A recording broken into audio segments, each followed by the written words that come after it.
గోదావరిలోనే మీ శ్రీకాకుళంలో మా వారాహి హోటల్లో ఈవేళ బోటీ కూర చేయడం ఎలాగో చెప్తున్నామండి. ముందుగా 1 కేజీ బోటీ తీసుకొని వేడి నీళ్ళలో వేసి బాగా క్లీన్ చేసుకొని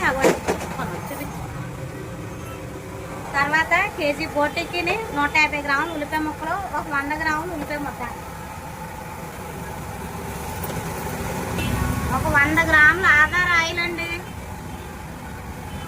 ఒక 10 పచ్చిమిరపకాయలు ఇరిసేసి వేసేయండి.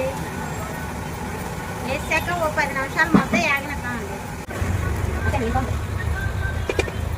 ఉల్లిపాయ మగ్గిన తర్వాత బోటీ వేసుకొని 1/2 కప్పు అల్లం వెల్లుల్లిపాయ, 1/2 కప్పు ఉప్పు పళ్ళు, కప్పు ఆడించుకున్న మిరపకాయలు కారం వేసి కలిపి ఒక 15 నిమిషాలు మగ్గినట్టు.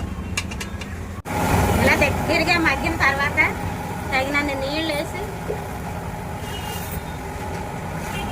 కుక్కర్ ఒక 8 విజిల్లు వచ్చేలా పెట్టుకోండి. బోటీ కర్రీ దగ్గరికి అయిన తర్వాత తగినంత చింతపండు పిసికి లైట్గా వేసుకోవడం. వేసుకొని 1 స్పూన్ మసాలా,